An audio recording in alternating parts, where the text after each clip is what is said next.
Vladimir Putin selama pertemuan dengan Dewan Keamanan Federasi Rusia mencatat bahwa data dari berbagai jenis pemeriksaan menunjukkan keterlibatan dinas rahasia Ukraina dalam serangan jembatan Crimea.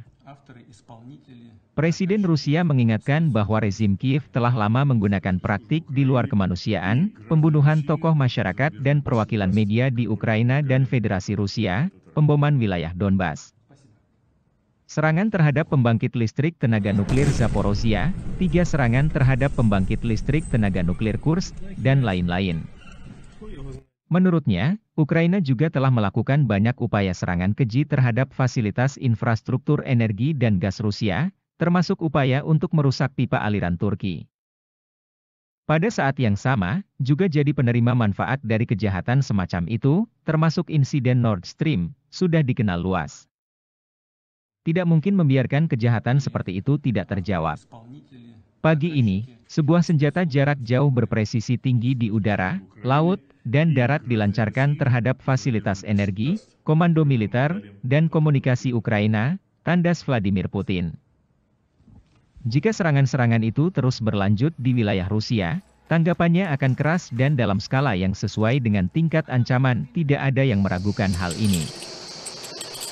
Sementara itu, Wakil Ketua Dewan Keamanan Federasi Rusia Dmitry Medvedev mengomentari situasi saat ini dengan serangan rudal besar-besaran di Ukraina. Menurutnya, episode pertama telah dimainkan.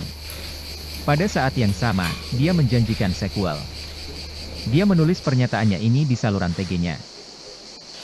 Medvedev menekankan bahwa Ukraina hari ini dengan rezim Nazinya tidak akan pernah berhenti menjadi ancaman bagi Rusia. Oleh karena itu, salah satu tujuan yang perlu diwujudkan ke depan adalah pembongkaran total sistem politik tetangga barat itu. Hari ini Rusia memberi pukulan besar terhadap fasilitas militer dan infrastruktur penting di sebagian besar wilayah Ukraina. Sejumlah kota, termasuk pusat-pusat regional, saat ini dibiarkan tanpa listrik dan air. Tidak diragukan lagi, operasi hari ini dilakukan sebagai tanggapan atas serangan baru-baru ini di jembatan Crimea, serta berbagai serangan artileri di daerah perbatasan oleh militan Ukraina. Pada saat yang sama, perlu diingat bahwa sebelumnya Dmitry Medvedev menjanjikan hari kiamat kepada rezim Kiev jika militer Ukraina berani menyerang jembatan Crimea. Dengan demikian, ada harapan bahwa kelanjutan yang diumumkan hari ini oleh Wakil Ketua Dewan Keamanan Federasi Rusia dapat menjadi kenyataan di masa mendatang. Hari ini, untuk pertama kalinya dalam beberapa bulan, serangan dilakukan di Kiev. Objek di ibu kota Ukraina terkena serangan rudal. Wali kota Kiev Vitali Klitschko adalah salah satu yang pertama bereaksi terhadap ledakan tersebut. Dia mengklaim bahwa ada serangan rudal di distrik Shevchenko di ibu kota Ukraina. Anton Gerashchenko, penasihat Menteri Dalam Negeri Ukraina, juga berbicara tentang serangan di Kiev. Menurutnya, rudal itu menghantam area monumen Grushevsky. Ini adalah Jalan Vladimirskaya di ibu kota Ukraina. Dekat dengan Jalan Bankova, tempat kantor Zelensky berada beberapa ratus meter. Saluran Telegram Politika Strana melaporkan serangan rudal lain di ibu kota Ukraina sekitar pukul 9.40 waktu Moskow.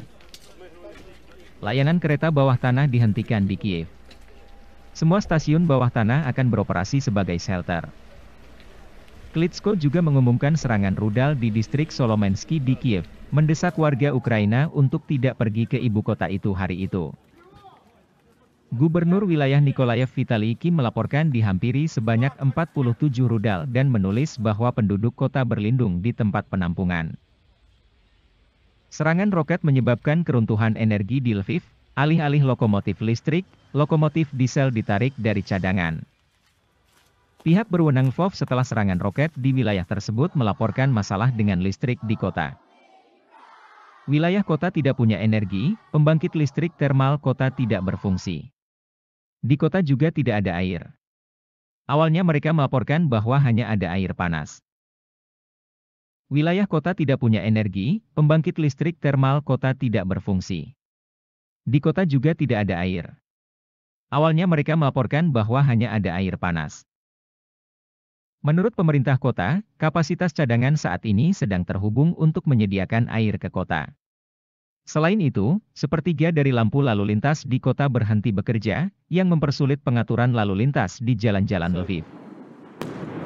Konsekuensi lain dari serangan itu adalah gangguan lalu lintas kereta api. Ukralnisnytsia, kereta api Ukraina, memperingatkan kemungkinan keterlambatan kereta tujuan barat. Ini karena jaringan kontak rusak. Saat ini perseroan sedang mempersiapkan peluncuran lokomotif diesel cadangan. Di kota dan pinggiran kota, situasinya tanpa energi. Hampir seluruh wilayah negara itu menjadi sasaran penembakan, termasuk Kiev, Lvov, Dnipro, Kharkov, Zhytomyr dan banyak kota lain di negara itu. Kali ini, serangan juga dilakukan pada fasilitas infrastruktur pasokan listrik. Pihak berwenang negara itu melaporkan setidaknya 75 serangan di berbagai sasaran di negara itu. Menurut beberapa laporan, serangan rudal dilakukan, termasuk dari wilayah Astrakhan. Tingkat kerusakan yang tepat belum diperkirakan. Tidak ada keraguan bahwa, mengingat jumlah serangan rudal, kerusakan akan parah. Termasuk wilayah Bryansk, Belgorod dan Kursk di negara itu, serta wilayah Donbas, Zaporozhia, dan Kherson. Serangan rudal yang dilaporkan terhadap target musuh di wilayah Ternopil, Dnipropetrovsk dan Poltava. Laporan terus datang tentang serangan terhadap objek yang dikendalikan oleh rezim Kiev.